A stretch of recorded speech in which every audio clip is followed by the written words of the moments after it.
Hello everyone and welcome back to my channel. Today we are going to be reading chapter 3 of Peter Pan by J.M.Barrie. I hope you guys had a nice week this past week. Let us find my spot, shall we? Chapter 3 is called Come Away, Come Away. For a moment after Mr. and Mrs. Darling left the house, the night lights by the beds of the 3 children continued to burn clearly. They were awfully nice little night lights, and one cannot help wishing that they could have kept awake to see Peter. But Wendy's light blinked and gave such a yawn that the other 2 yawned also, and before they could close their mouths, all the 3 went out.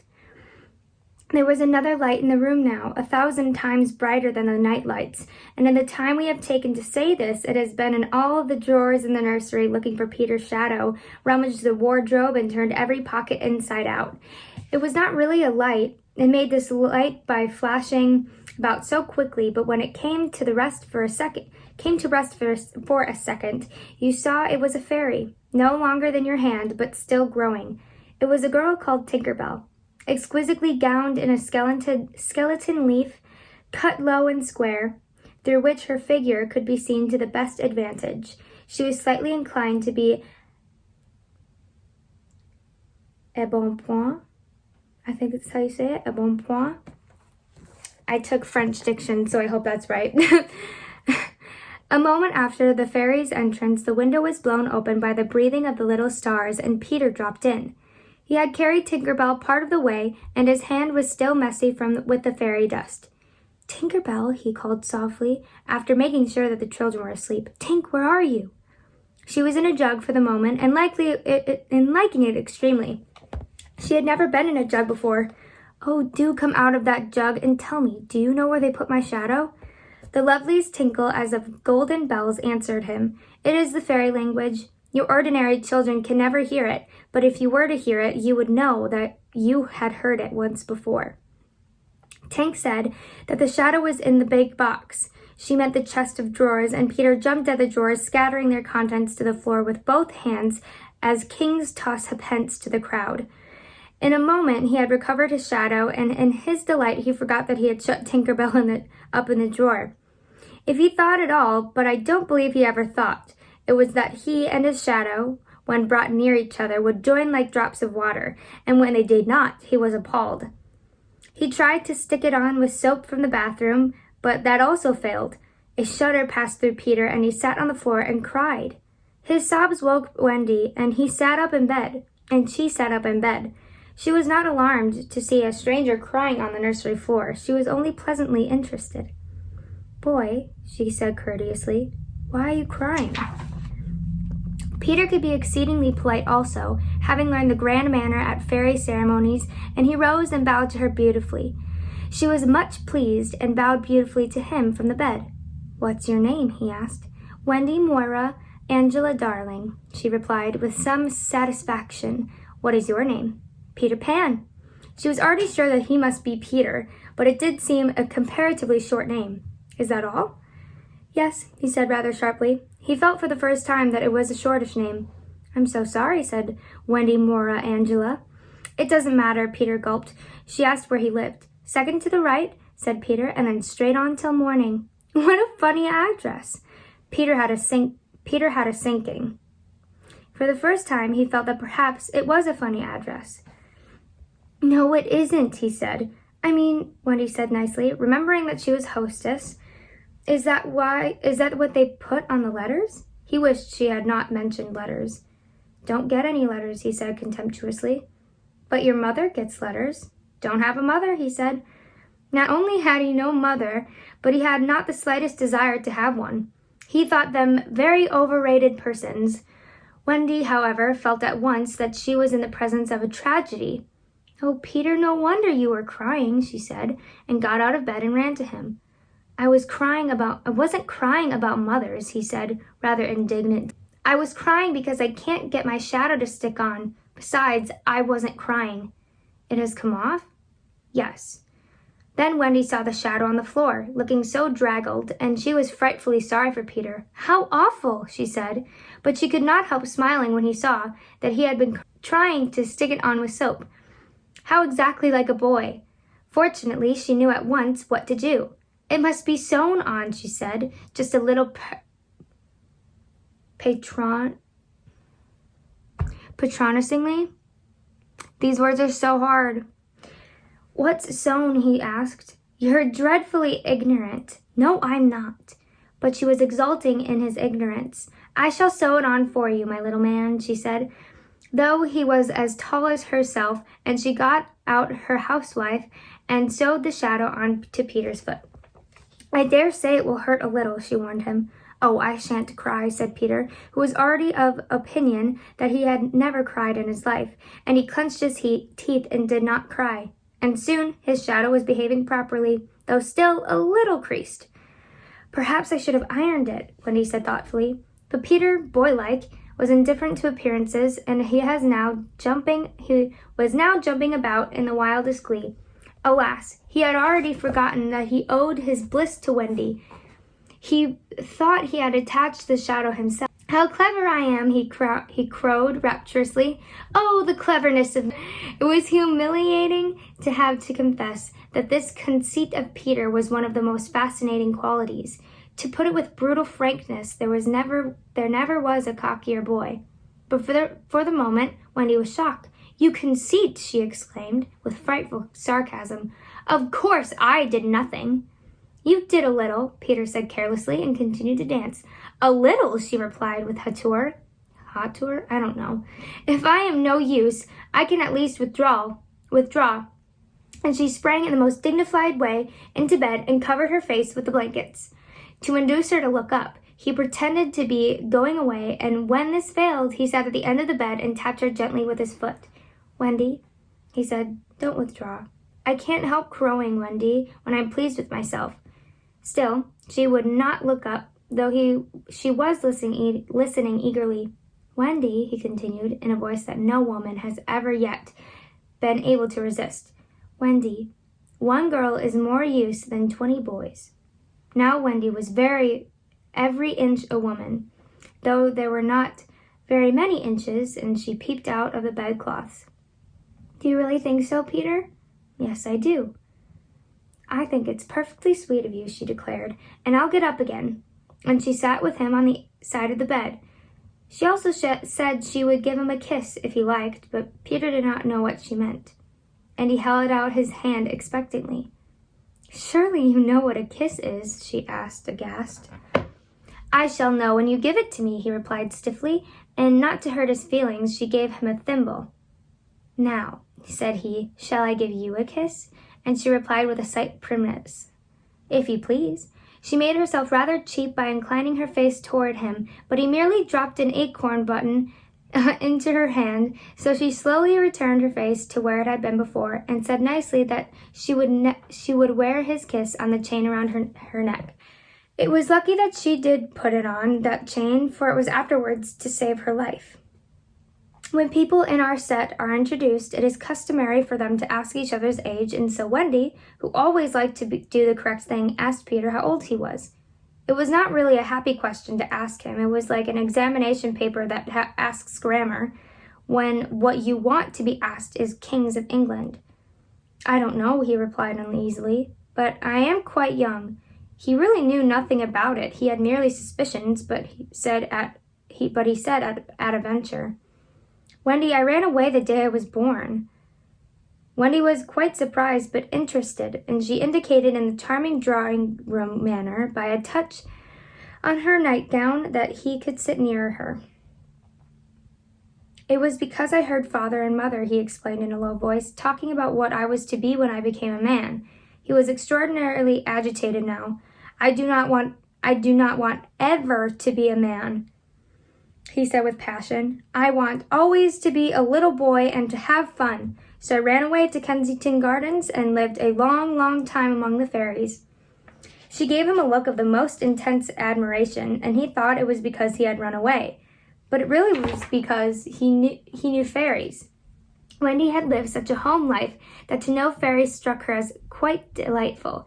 She poured out questions about them to his surprise, for they were rather a nuisance to him, getting in his way and so on, and indeed he sometimes had to give them a hiding.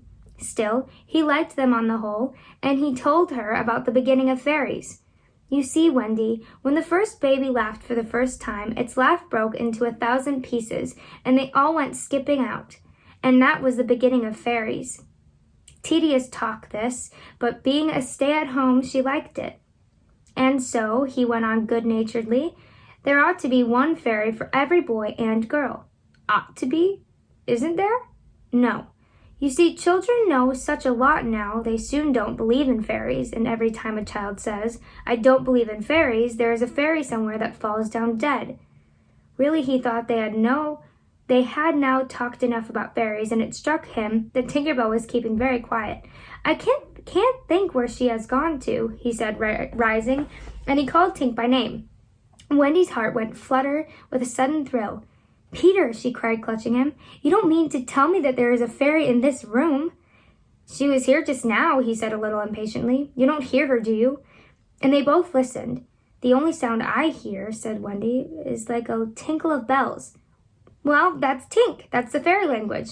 I think I hear her too. The sound came from the chest of drawers, and Peter made a merry face.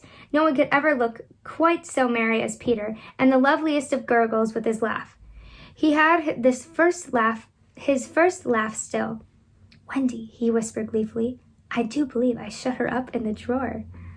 He let poor Tink out of the drawer, and she flew out with the nursery screaming with fury. You shouldn't say such things, Peter retorted. Of course I'm very sorry, but how could I know you were in the drawer? Wendy was not listening to him. Oh, Peter, she cried, if she would only stand still and let me see her. They hardly ever stand still, she said, but for one moment Wendy saw the romantic figure come to rest on a cuckoo clock. Oh, the lovely, she cried, though Tink's face was still distorted with passion.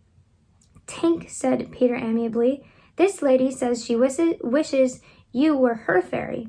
Tinkerbell answered insolently. What does she say, Peter? He had to translate. She is not very polite. She says you are a great ugly girl and that she is my fairy. He tried to argue with Tink. You know you can't be my fairy, Tink, because I'm a gentleman and you're a lady. To this, Tink replied in these words, you silly ass, and disappeared into the bedroom. She is quite a common fairy, Peter explained apologetically. She is called Tinkerbell because she mends the pot and kettles. They were together in the armchair by this time, and Wendy plied him with more questions. If you don't live in Kensington Gardens now, sometimes I do still, but where do you live mostly now? With the Lost Boys. Who are they? They are the children who fall out of their perambulators when the nurse is looking the other way. If they are not claimed in 7 days, they are sent far away to the Neverland to defray expenses. I'm captain. What fun it must be!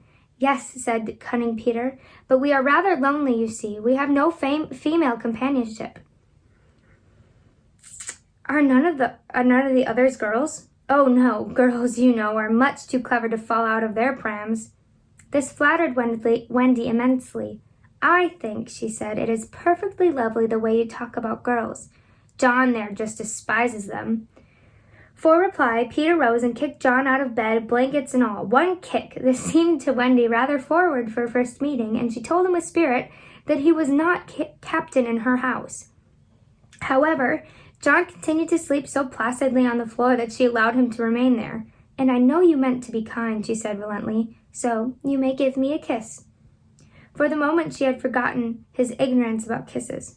I thought you would want it back, he said a little bitterly, and offered to return her the thimble. Oh, dear, said the nice Wendy. I don't mean a kiss, I mean a thimble. What's that? It's like this. She kissed him. Funny, said Peter gravely. Now I should give you a thimble? If you wish to, said Wendy, keeping her head erect this time. Peter thimbled her, and almost immediately she shrieked. What is it, Wendy? It was exactly as if someone were pulling my hair. That must have been Tink. I never knew her so naughty before. And indeed, Tink was darting about again, using offensive language. She says she will do that to you, Wendy, every time I give you a thimble. But why? Why, Tink? Again, Tink replied, you silly ass. Peter could not understand why, but Wendy understood, and she was just slightly disappointed when he admitted that he came to the nursery window not to see her, but to listen to stories. You see, I don't know any stories. None of the Lost Boys know any stories. How perfectly awful, said Wendy. Do you know, Peter said, why shallows build in the eaves of houses? It is to listen to the stories. Oh, Wendy, your mother was telling you such a lovely story. Which story was it? About the prince who couldn't find the lady who wore the glass slipper? Peter, said Wendy excitedly, that was Cinderella, and he found her and they lived happily ever after. Peter, who was so glad that he rose from the floor, where they had been sitting, and hurried to the window. Where are you going? She cried with the misgivings. To tell the other boys. Don't go, Peter, she entreated. I know such lots of stories. Those were her precise words, so there can be no denying that it was she who first tempted him. He came back, and there was a greedy look in his eyes now, which ought to have alarmed her, but did not. Oh, the stories I could tell to the boys, she cried, and then Peter gripped her and began to draw her toward the window. Let me go, she ordered him. Wendy, do come with me and tell the other boys. Of course she was very pleased to be asked, but she said, Oh dear, I can't. Think of Mommy. Besides, I can't fly. I'll teach you.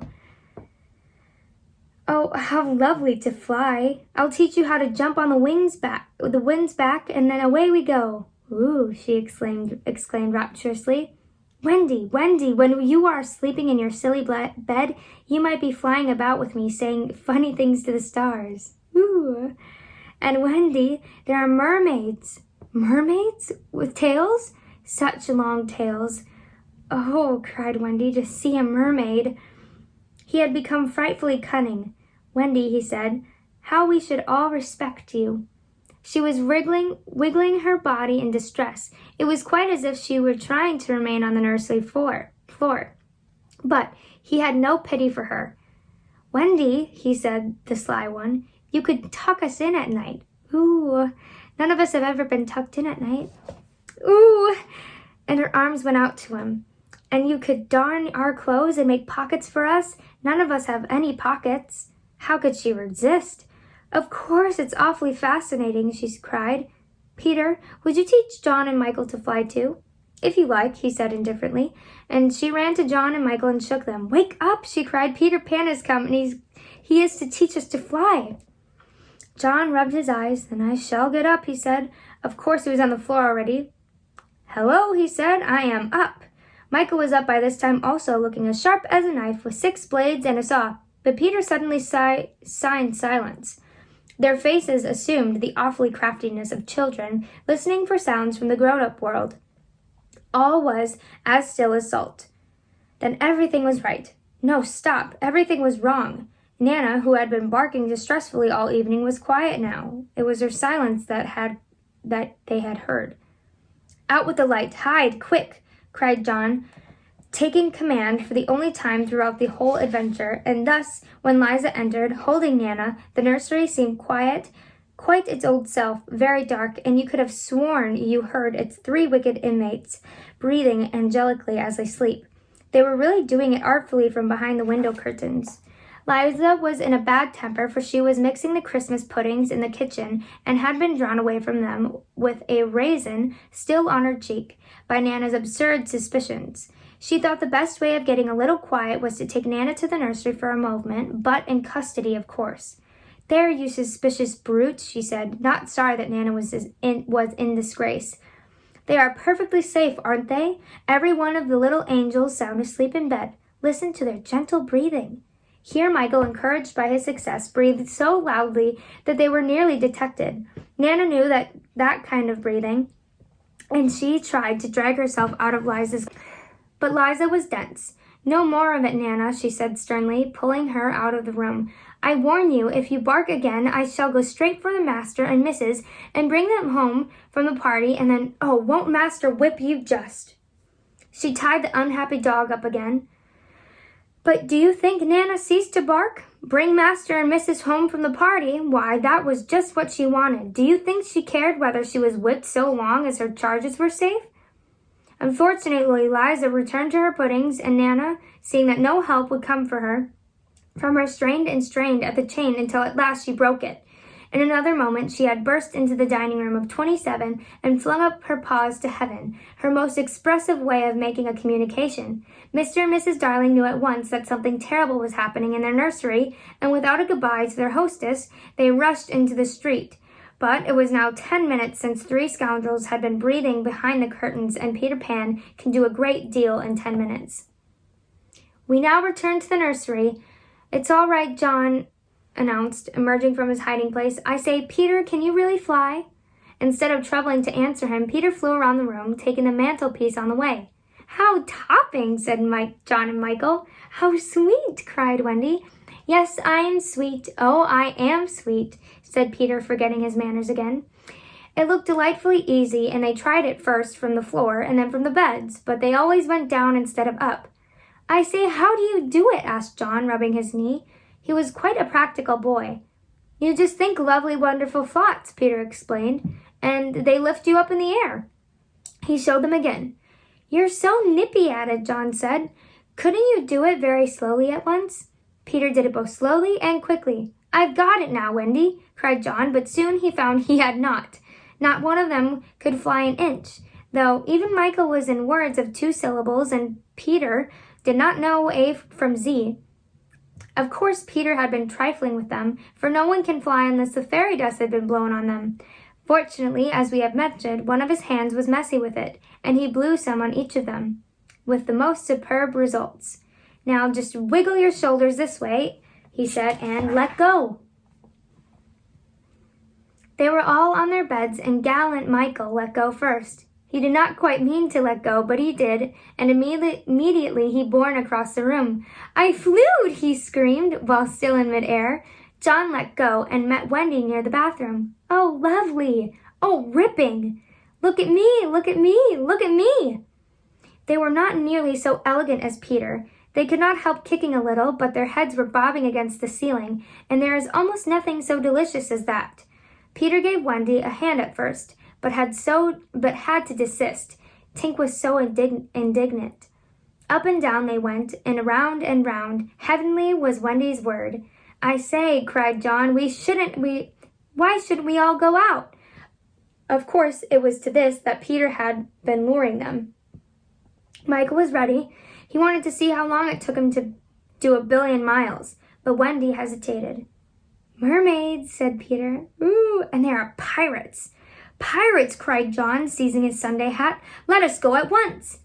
It was just at this moment that Mr. and Mrs. Darling hurried with Nana out of 27. They ran into the middle of the street to look up at the nursery window, and yes, it was still shut, but the room was ablaze with light, and most heart-gripping sight of all. Here's the picture. There's Nana, Mr. and Mrs. Darling, but the kids are not in the room.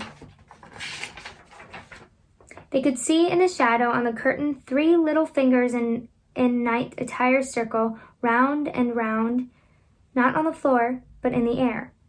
Not 3 figures, 4.